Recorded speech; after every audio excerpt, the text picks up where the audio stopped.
আসসালামু আলাইকুম রহমতুল্লাহ বারকাতু।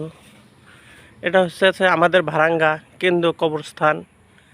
তো ইনশাল্লাহ এই যে দেখতেছেন আমার এক ভাস্তা, উনি নিজের উদ্যোগে দেখছে যে এখান থেকে দেখতে পরিবেশ খুব খারাপ দেখা যায়, যার কারণে আমার এই ভাস্তা সকালবেলা এসে ইনশাল্লাহ এই কবরস্থানের পাশে যে রাস্তা আছে এগুলো পরিষ্কার করে দিতেছে।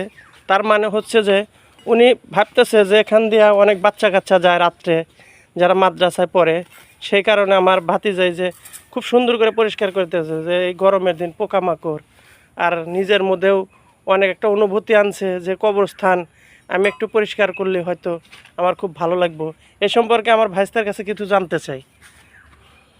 এই জিনিসটা আমার কাছে খুব খারাপ লাগছে যে মাদ্রাসা ছাত্ররা যাওয়া আসা করে হাত বিরাতে, তাদের যদি কোনো পোকামাকড় কামড় দেয়, সেই জন্য আমার নিজের উদ্যোগে আমি সাফ করতে পারি। যাক আলহামদুলিল্লাহ, উনি আল্লাহ তালা জানে বেশি বেশি যা যা দেয়। এই নিয়ে আমি এখান থেকে বিদায় নিচ্ছি। সিরাজগঞ্জ থেকে আমি মির্জা ভাই। আল্লাহ হাফেজ।